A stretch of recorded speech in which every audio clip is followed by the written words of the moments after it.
As business and finance works to improve and implement more efficient processes, procedures, and programs, we're excited to provide training today on the DocuSign system and specifically the process for expense contracts. Business services and payment services have collaborated to fine-tune the system and look forward to working with all departments as we continue to improve the overall expense contract process.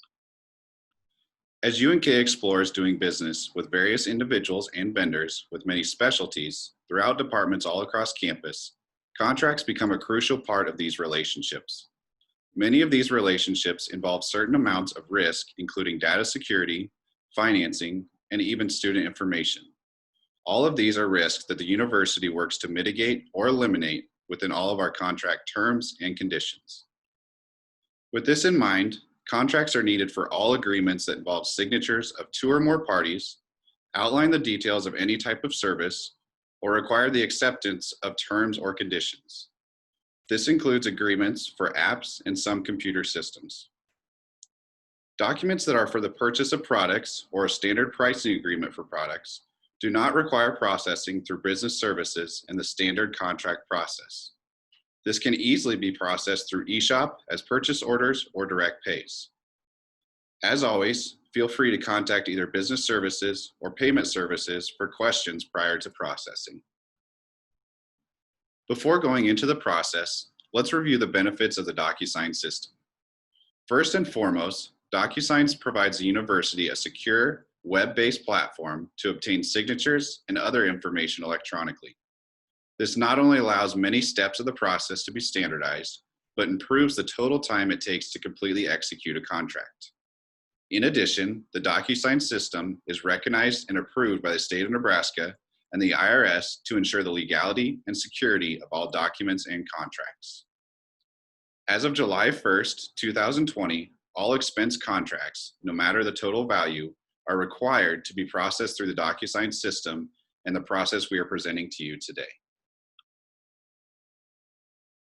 To begin the process of entering into a contract, department personnel will first send a request to business services through the contracts@unk.edu email. This email should include information indicating whether this will be for an in-state or out-of-state provider, along with any questions that you may have concerning the arrangement.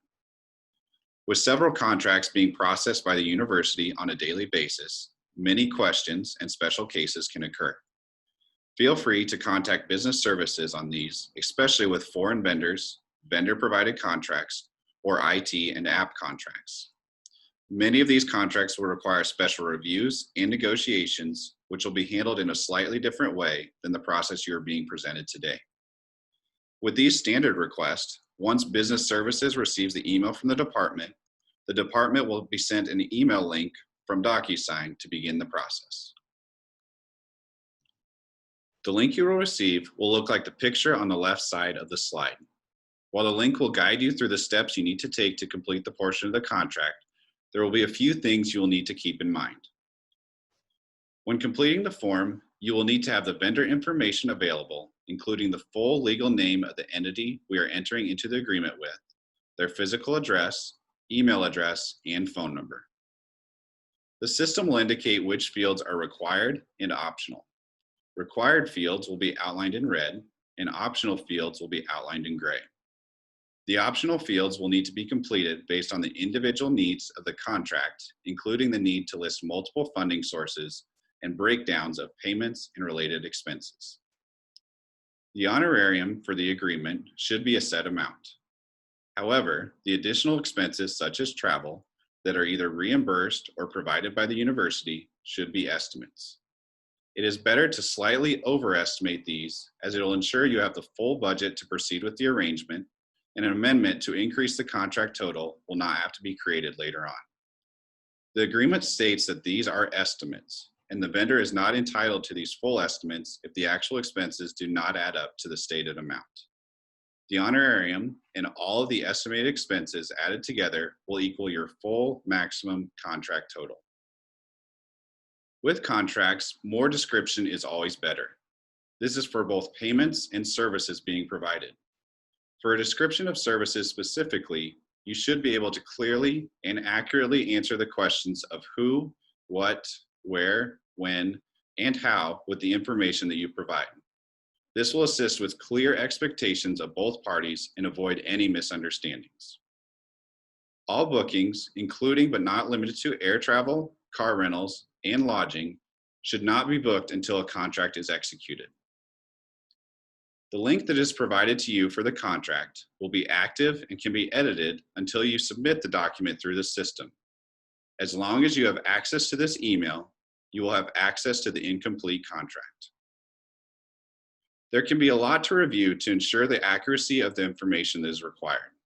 We encourage you to review all of the information you enter multiple times. You can even set aside the document with saved changes for later review by choosing the Finish Later option that is within the DocuSign form. We will show you this option in a moment. When you submit the form, everything is final and nothing can be edited. If changes do need to occur, the process will have to be started over, or if all parties have already signed the agreement, an amendment will need to be drafted and signed. After you click the Review Documents link in the email you are provided, you will start the contract process. This is the screen that will display after you click the Review Documents link. Again, as long as you have access to that email and do not submit the form, you will be able to come back to the link to continue editing the document. In the upper right-hand corner, you will see the drop-down menu that will allow you to select Finish Later and save your work on the agreement up to that point. We want to emphasize that you should provide accurate and detailed information prior to submitting. You'll be unable to change information once you hit Finish. Once you do hit Finish, this agreement will be automatically sent to Business Services for further routing based on the information that you provided. At this point, your responsibilities for the agreement are now complete until you receive an executed, signed agreement through email from DocuSign. With the information that you entered on the agreement in the previous step, the funding approvers will be assigned based on the cost object, and contract signatures will be assigned based on the total dollar value of the contract, as well as risk and other university policies. Thus, it is crucial that the numbers and information you enter are accurate. Within the process, the funding approvers and contract signer will receive email links from DocuSign. This email will be very similar to what the university personnel received to begin the contract process, with instructions being specific to the individual responsibility. Throughout the entire electronic process, required signatures will be obtained for funding approval and contract approval. Necessary tax documents will be collected, a vendor will be created, and an agreement number will be assigned. This is all done through the DocuSign program, and once complete, you will receive an executed copy with all of this information. At this point, we suggest you store an electronic copy of the executed contract for your department's records and for further processing that we will discuss throughout the rest of the presentation. Now, let's review the process of making payments related to a contract. First, if an invoice is provided by the service provider, this can be processed as a direct pay in eshop with the agreement reference number being stated on the invoice or in the product description field of the eshop direct pay form.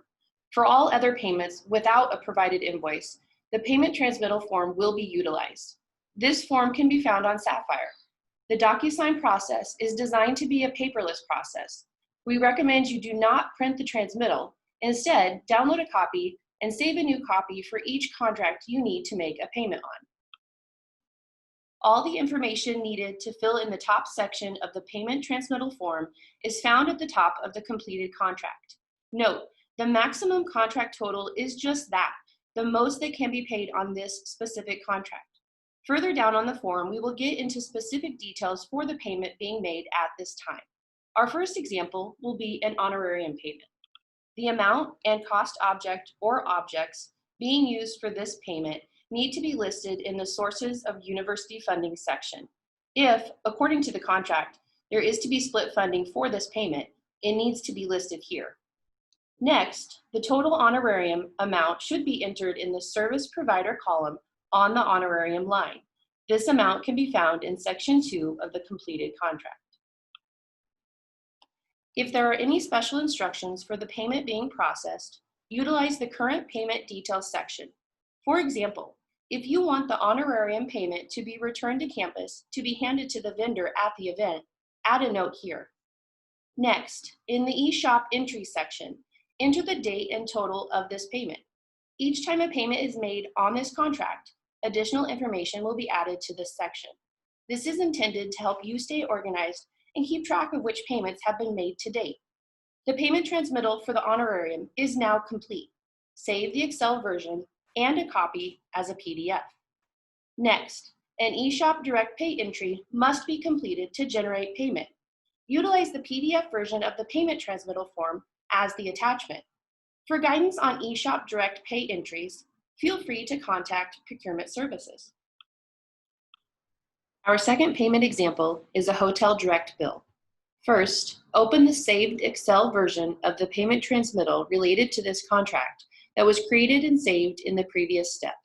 Note, nothing will be changed in the top section of the payment transmittal form. Next, update the sources of university funding breakdown for the current payment. Finally, enter the exact billed amount to be paid in the direct payments by university column on the lodging line. Section 2 of the completed contract contains the maximum allowance for this related travel expense. In the eshop entry section, enter the date and total of this payment on the second payment line. Save the Excel version and a copy of the completed transmittal as a PDF. You will use this copy along with the hotel invoice when you enter the payment in eshop direct pay. A few additional pieces of information before we wrap up this training session. If the honorarium payment needs to be returned to campus to be given to the service provider at the event, the contract must be executed and submitted for payment at least 2 weeks prior to the event. This ensures Payment Services has enough time to process the payment and request the warrant be returned to campus. In some cases, a vendor may not agree to use UNK's standard agreement as it is currently drafted. Any variations will require Business Services to review the vendor's contract or requested edits. These contracts need to be reviewed and negotiated at least a month prior to an event or the utilization of the vendor's services. If the contract involves a foreign vendor, the vendor will need to be created prior to starting the contract process. With all of the additional documentation required, contact Business Services at least 2 months in advance to start the process. This concludes the DocuSign training for expense contracts. As always, contact us with any questions, with Business Services being your main contact for contracts in the DocuSign process, Payment Services for payment processing and vendor creation, and Procurement Services for eshop assistance.